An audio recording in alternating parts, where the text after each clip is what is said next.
Hello বন্ধুরা, আরও একটা নিউ মিনি ব্লগ নিয়ে তোমাদের সাথে অনেক দিন পর চলে এলাম।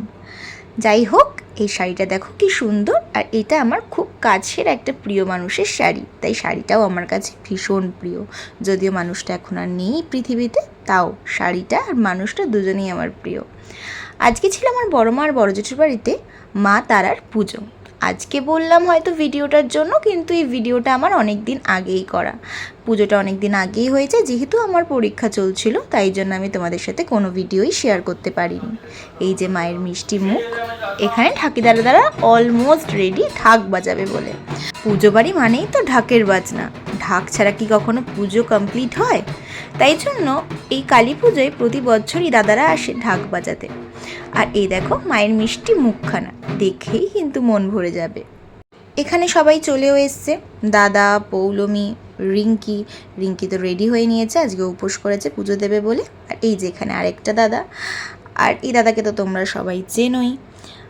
এখন আমাদের মধ্যে একজন উপস্থিত আছে যার কিনা মেয়ের দরকার, ঠিক আছে? এই যে আমার না জয়দীপ দাস। যদিও এগুলো পুরোটাই হাসি মজার মধ্যেই হচ্ছিল, কারণ দাদার সাথে অনেক দিন পর আমাদের দেখা, তাই জন্য আমরা সবাই মিলে একটুখানি মজাই করছিলাম।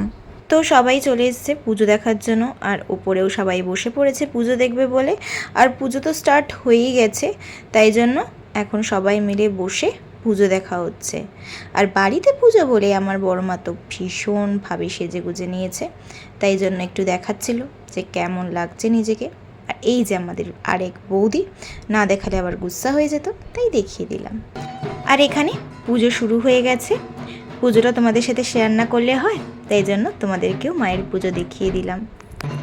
প্রতি বছরই কিন্তু ঠিক এই সময় এই কালী পুজোটা হয়। আসলে এটা হচ্ছে আমার জেঠুর বাড়ির বাৎসরিক কালী পুজো। আর এই কালী পুজোতেই সবাই মিলে আমরা এক জায়গায় হয়ে আনন্দ, মজা, নাচ সব কিছুতে মেতে থাকি। আসলে আমরা বাড়ির প্রত্যেকেই আনন্দ মজা করতে ভীষণ ভালোবাসি, তাই যে কোনো অনুষ্ঠানেই আমরা ভীষণ আনন্দ করি, তার মধ্যে মায়ের পুজো বলে কথা।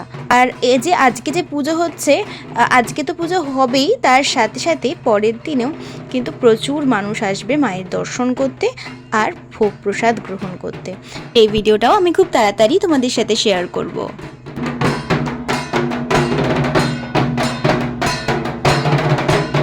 এরই মধ্যে শুরু হয়ে গেছে মায়ের অঞ্জলি, তাই জন্য সবাই মাকে মন দিয়ে ডাকছে আর মায়ের অঞ্জলি দিচ্ছে।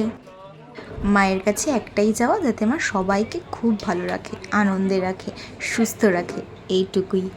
আমরা তো এখানে অনেকেই অঞ্জলি দিইনি, তাই জন্য আমরা বাইরে বসে দেখছিলাম। এই যে বংশের বড় ছেলে আবার কাঁধে ঢাক নিয়ে বাজাতেও শুরু করে দিয়েছে।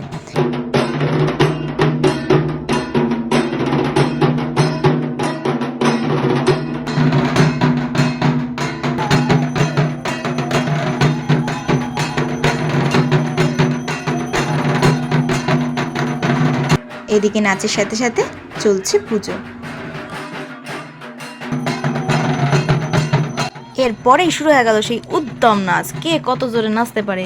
তোমরা যদি না এই ভিডিও খান পুরা দেখো, তাহলে কিন্তু এই উদ্যম নাচের ভিডিও খান পুরাই মিস কইরা গেলা।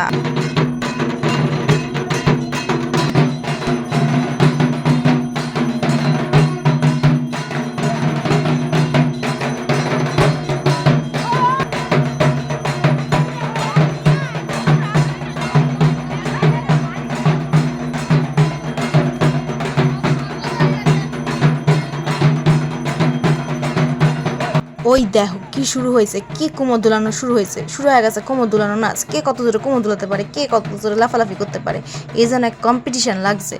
বাপরে বাপ, দেখাই তোমাকে মাথা খারাপ হয়ে যাইব।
ঘরোয়া পুজো মানেই সপরিবারে কাটানো একটা স্পেশাল মুহূর্ত, যা কিন্তু পুজোর গন্ধে একদম ভরপুর।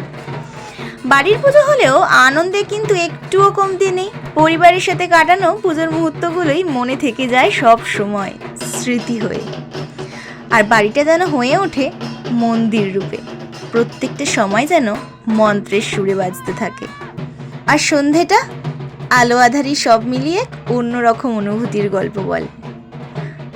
আর এই সুন্দর ফ্রেমেবন্দি মুহূর্তগুলো আজ আমি তোমাদের সাথে শেয়ার করলাম। মায়ের পুজো তো শেষ, তাই জন্য এখন ঠাকুরমশাই বসে পড়েছে যজ্ঞের জন্য। আর খুব সুন্দরভাবে যজ্ঞ হয়েছে, খুব সুন্দরভাবে পুজো হয়েছে।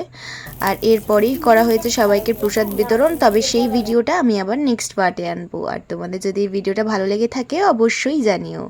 টাটা।